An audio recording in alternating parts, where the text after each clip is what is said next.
All right, part 3. Now, we just left off with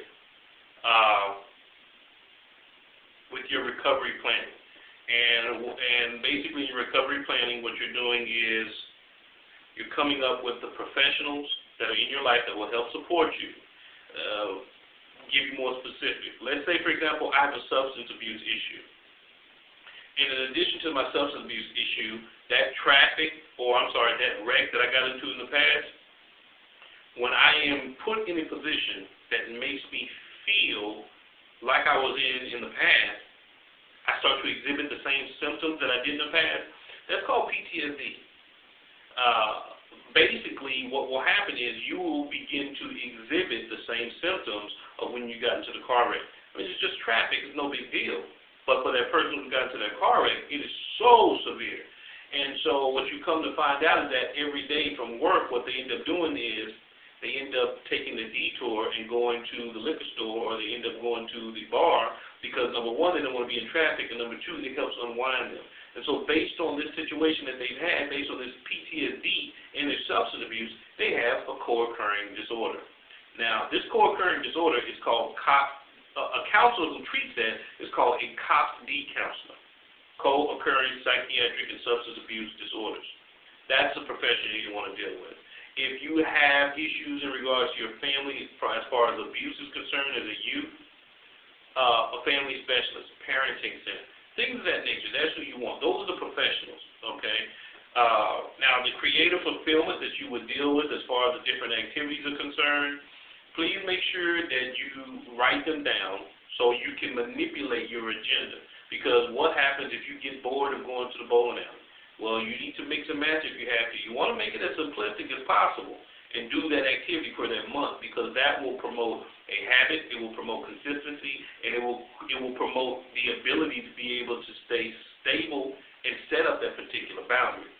But, again, got any questions about how this can be coordinated, contact me. Step 7 is inventory training. Now, I like step 7 because these things that we've been talking about have been about past experiences. And step 7 makes the past relative to your future. Okay? Now, let me explain. Inventory training goes as such. What you want to do is you want to, in the morning time, wake up and take an inventory of all the triggers that you're going to have for that day.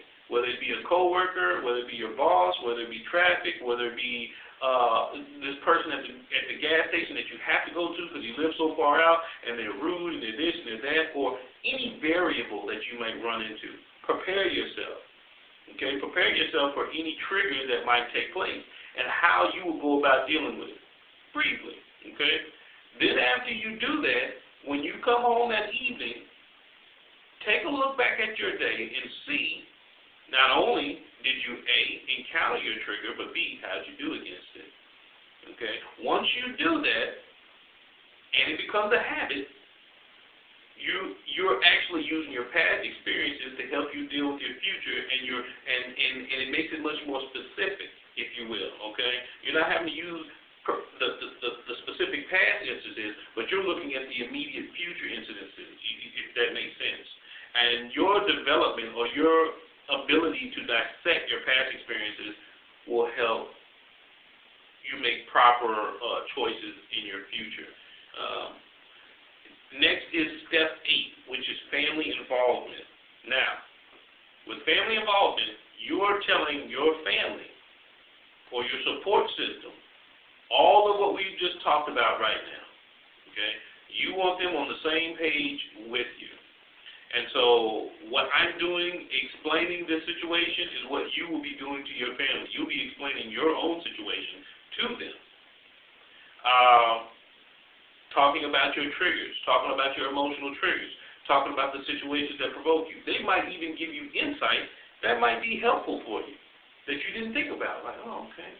So that's what you want to be able to do. You want to be able to tell them about your creative fulfillment or your activities or the professionals that you have involved in your life. Being open, willing, and honest. And talk about the inventory training.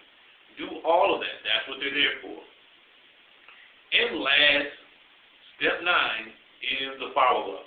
Now, with the follow-up, there's a number of different ways that people take process their follow-up. What I find works is that during your first 3 months, do this process right here every month. At the end of every month, do an evaluation of your relapse prevention plan, because things change.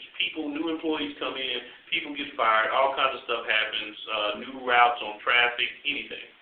So for the first 3 months, do this every month. After that, go 3 months and then do it. So call it quarterly, if you will. So every 3 months, revisit it. After you've done this for 2 years, you do it biannually. Maybe on 4th of July, maybe on New Year, because, that's the most times when people party and hang out.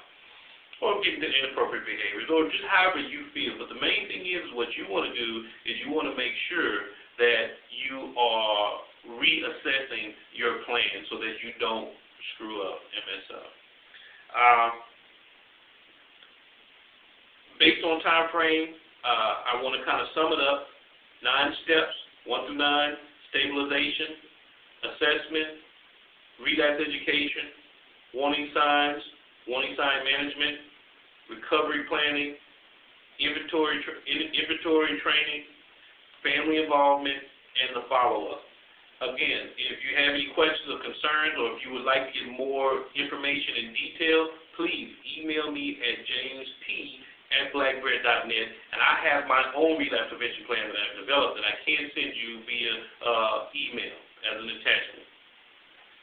Thanks for listening. This is James Pursley of Blackbread Enterprises in the Paragon Saline Program. See you next time.